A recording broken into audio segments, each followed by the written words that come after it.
Hi there, Lindsay here, the Frugal Crafter. Today I have a review of the Paul Rubens large ceramic pan watercolors. These are, they're not a set, you buy them individually, and there's 6 colors available at the time I'm recording, and they are just gigantic pans of watercolor. And I've got my grid here on my table. These are about 4 inches by 3 inches, and I think they're supposed to have about 14 times a half pan. I'm not sure how accurate that is, but I'm just going to show you another brand of watercolor that comes in a ceramic pan. These by Tonic, this set of 6, these 6 colors here in an empty pan cost like $95. These are $30 each. So I just wanted to give you a comparison, and also these are more saturated. So I did compare these when I did my review of tonics. I compared the 3 that I had at that point, but I've received the other 3 from Paul Rubens generously for review, and that's what we're going to do today. But I did want to just mention these tonic watercolors. I think if you want a ceramic pan watercolor and you don't need this much square footage for like a big brush, these are a better option because they're higher quality and the colors are much more vibrant. But that's not what this video is about. This video is about these. These are weird because they have 3 of them have the same numbers as the Yulan watercolors. And if you look at the box here, they've got that striping on there like the Yulan watercolors have. But when I was looking at the bottom of the box, they're actually considered, they're called Ding Series Solid Watercolor Pans in Ceramic Dish. And because some of the numbers were the same, the color numbers and the pigment numbers were the same across the lines, I decided to compare the Yulan, which is the half pan watercolor set, the colors in that set with the colors from the 6 I have here. So these are just the 6 I have just swatched out in mass tone. So B499, that's ultramarine blue in both the Yulan, it's French blue, and also in the Ding series. This is the half pan. This is the large ceramic pan, much weaker. And this was the large ceramic pan, but I was really like kind of working up a lot of color. That was the half pan from Bone Dry. So just to give you an idea, that was the half pan of the Prussian blue. The numbers didn't match and the color isn't exactly the same, but the pigment's the same. This is from the half pan in the Yulan series. This is the ceramic pan, a little bit lighter, same pigment, same number, same pigment, same number. The half pan is much more saturated, and these are just the same pigment numbers, but they didn't have the same like color numbers, and the half pans were stronger all around. I found that when I did a color wheel, the colors were just kind of, well, there's 3 blues in the set. You don't have a cool red, so your mixing is limited. You're not going to get those really bright purples. You're going to get like kind of a like an eggplanty purple. I did some just little mixing demos here just to see what I could get. These are the 2 purples that we could get. Nothing really purpley. Greens were nice, oranges were nice, but I found overall the colors to be a little weak, and it was a bit disappointing because I have been using Paul Rubens paints for years and I've always been pretty impressed. But I have to say, like, my favorite paints they do would either be the 4th generation tubes or their original half pans. I feel like the Yulan half pans aren't as good as their original half pans. So I don't know if since they've gotten so popular and trying to keep the prices down, they've like extended them a little bit with fillers. I don't know. But I did a mixing chart with the 6 colors. So these going down the center would be the colors in mass tone. And so you mix like, mix like red with red, yellow with yellow. So that's how you get the same colors down the middle. And then, so yellow with red, that's what you get. If you have more red in the mix, that's what you get. Green and red, that's what you get. So basically I did a chart, kind of like a times table, right? So you could see the variety of 2 color mixes, not the biggest spectrum of colors. Like if I was a paint company and I was going to come up with 6 colors, I'd do something like Tonic did with their ceramic pans, or I would do something like Daniel Smith does with their essential watercolor sets, where you have a cool and warm version of each primary, so you got greater mixes. So then I just did some 3 color mixes, I just kind of mixed the colors together to see what sort of neutrals I could get. You can get neutrals, but they're not really like rich browns and rich neutrals. If I had my pick, I would definitely add a quinacridone rose. I would add a yellow ochre. I would add a burnt sienna. I definitely wouldn't need 3 cool blues, but that's just me. So I know I'm being a little bit harsh, but I did find the colors to be a little bit dull and not as vibrant as I would expect from Paul Rubens. And there with that, our little mixing guides there. I mean, on their own, they do seem okay. but they're just not as vibrant as I would expect. So it's like, I feel like you're getting a lot of quantity, but not a lot of quality. And for $30 per color, I think that's pretty high considering the tonic watercolors are $15 a color. They're about 15 mLs of, or like a full tube of watercolor tube, I would say, or you're like a, they say 7.5 pans for the tonic ones. I just think you're getting more pigment, honestly, in these, but they are smaller. So what I do think these would excel at was if you had really big brushes and you're doing large mixed media work and you just want to get some color down on the background. So here is, I just put a bunch of color down with big brush just to see what that was like. And the colors are a bit dull, I have to say. I had like some modeling paste I had scraped through a stencil there, and I did that months ago. I haven't thought of anything to do with it, so I thought I would just add some color over it. Maybe I'll use it as a card background, I don't know.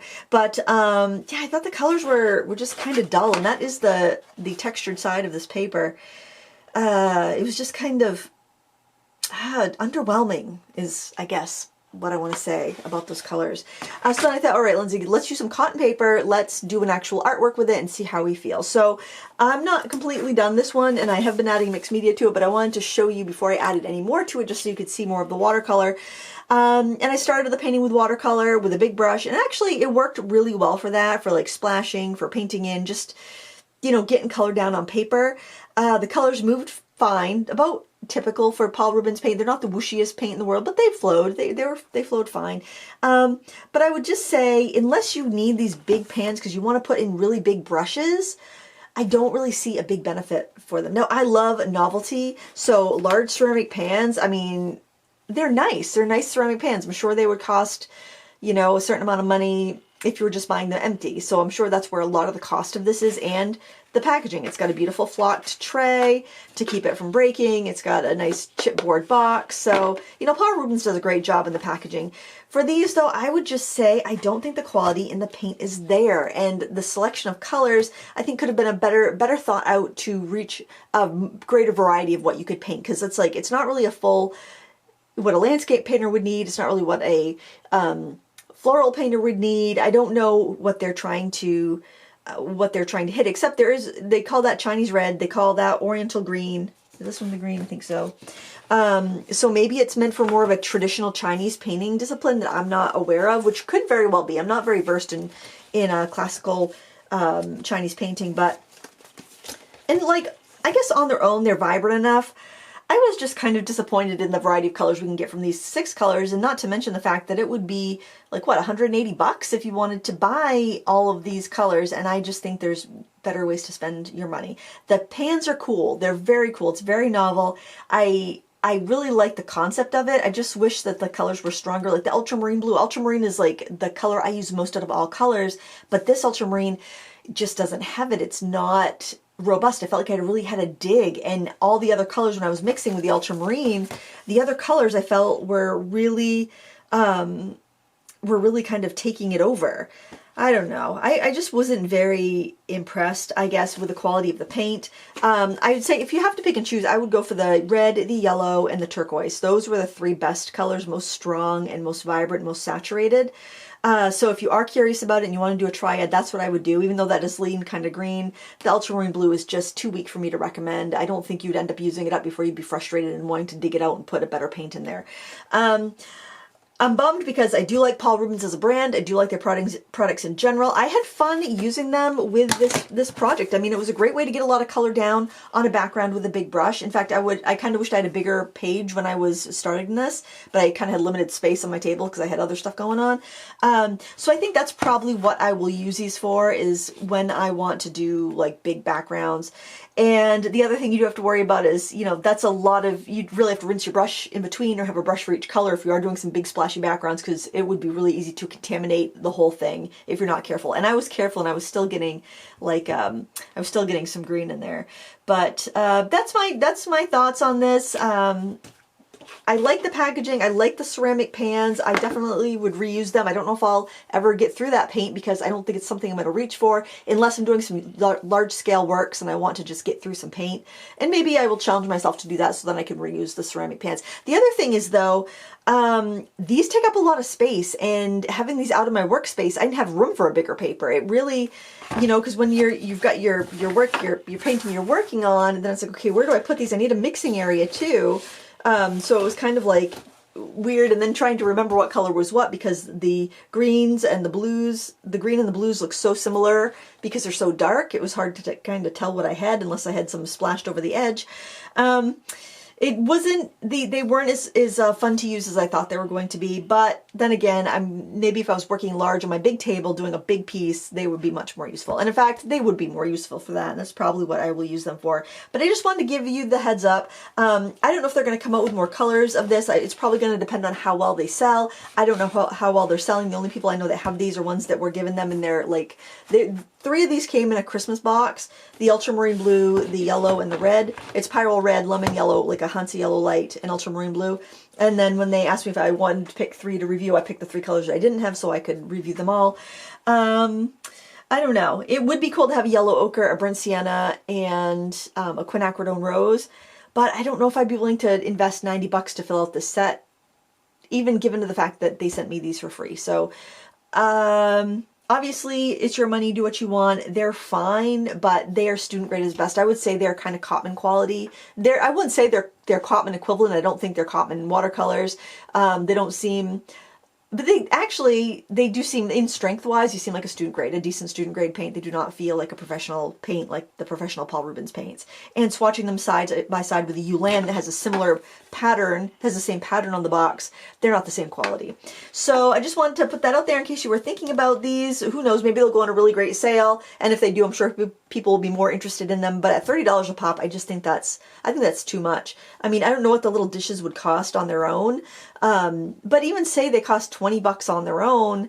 I mean, say the ceramic pans cost $10 on their own. I don't know if that's $20 worth of paint. I would buy, you know, if I bought a 15 ml tube of professional watercolors for $20, I would expect a better quality paint. So, so there you have it. I wanted to really like them. I like them okay. They're fine. They're fine. I'm not going to throw them away. I'll use them for something. Maybe I might even just use them in a kid's class because none of them had toxic materials. They were all like, there weren't cadmiums or anything in there. So maybe I'll bring them down next time I do a kid's class at the library and, you know, let the kids go to town with some big brushes.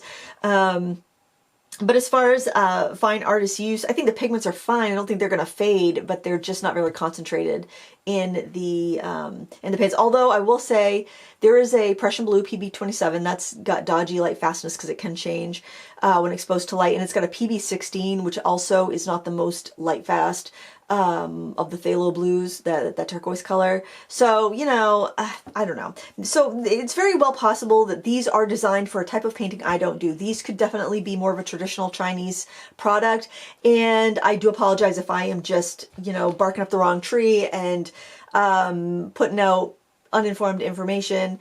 I am speaking from the perspective of a mixed media and watercolor artist that is more of a Western style painter. So by all means, if you're interested in these, look for other reviews, maybe look for reviews from artists that do work similar to what you're aiming to do. And if that's traditional Chinese painting, try to find a traditional Chinese artist, Chinese painting artist that's doing that, so that you can be better prepared and knowledgeable about your purchases. Because as far as from a Western style painting, from a mixed media watercolor artist, they're fine. They're fine. I don't think they're worth $20, $30 a pop. And that's my review. Anyway, I'm keeping it short because I really don't have much more to say about these. I was kind of disappointed, and I don't like to be negative. I mean, obviously you can make beautiful art with whatever supplies you have if you put the time and the skill into it. But I would go for the tonic watercolors over these. These are beautiful quality, super pigmented, super strong. The paint's going to go a lot longer, and it's a lot cheaper. It's about half the price for these set of 6 ceramic pans. And there you have it. I'll link everything down below so you can check it out if you want to. I do thank Paul Rubens for sending me these, and I do appreciate them always being game for one of my honest reviews. And thank you for watching. I appreciate you, obviously. They wouldn't be sending me these things to review if you guys didn't watch my review videos, so I appreciate you. And but my allegiance is to you, dear viewer. I don't want you wasting your money on something that's not going to perform the way you want it, and maybe this is going to be exactly what you need. I don't know. Anyway, thank you so much for watching. Please give me a thumbs up if you enjoy my reviews. Until next time, happy crafting. Bye!